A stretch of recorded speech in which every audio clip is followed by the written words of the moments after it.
for as long as I can remember. The standard procedure for getting a permit in Zambia was go and come back tomorrow. But a come back tomorrow system isn't just a waste of your time. Let's face it, it's the breeding ground for corruption. Manual systems rely on human gatekeepers, and where there is a physical gatekeeper, there's often the unspoken pressure to have to give a kasam fee just to get the signature you're already entitled to. So today, we're looking at digital governance. We're talking about how moving from paper to the Zamportal is acting as a digital shield against the small-scale manipulation that bleeds our economy dry. Remember the old days? If you had to pay for a road fitness test or a business license, you couldn't just pay anywhere. You were forced to travel to a specific bank branch, stand in a specific government payment queue, and wait for a teller. Not just any teller, no. A teller with an attitude, a teller that is in a bad mood, to manually stamp a piece of paper. And let's be honest, this still has to happen. If you're caught in a speed trap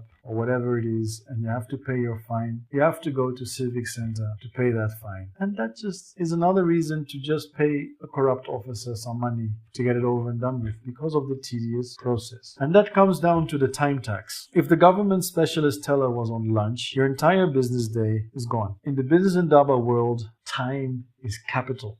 And then there's the manipulation trap. Manual systems are opaque. When a file is physical, it can be lost until a fee appears. And this lack of traceability is exactly how money that should be funding our schools ends up in private pockets. 2026 has brought about the traceability revolution. We will call it the paperless guard. You see, as of this year, the Smart Zambia Institute has successfully onboarded 387 services onto the Zamportal. In 2025, the system processed over 7.5 billion kwacha in revenue. You can now pay your 85 kwacha fitness fee via mobile money in under 60 seconds. And traceability is accountability. Every transaction on the government service bus, the GSP, leaves a permanent digital footprint. We can now see exactly where the money comes in, and more importantly, where the loopholes were. So, unlike the famous movie Gone in 60 Seconds with Nicolas Cage, this money is traceable and won't be gone that fast. This brings about the decentralization win. You see, digitalization has effectively decentralized power. Whether you're in Zambezi West, Kasempa, Kalumbila, or Lusaka, the system treats you the same and turns them into actual service providers. It's a win for everyone. And this brings about a predictable inflow. When the system is digital, the government doesn't have to guess approximately how much it will collect. You see, revenue becomes predictable. And this is why we see the 2026 budget projecting record domestic revenue level. It brings about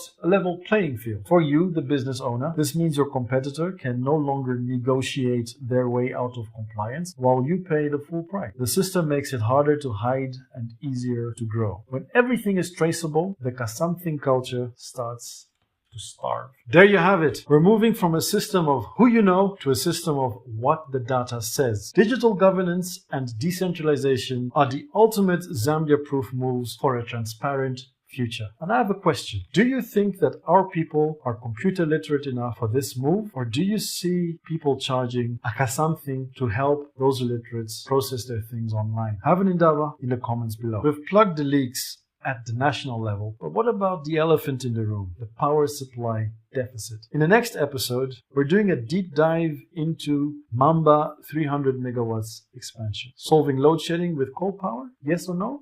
We'll see and shed some light on that and on how the government is diversifying power supply through coal in the next episode. See you there. Until then, stay Zambia-proof. Bye-bye.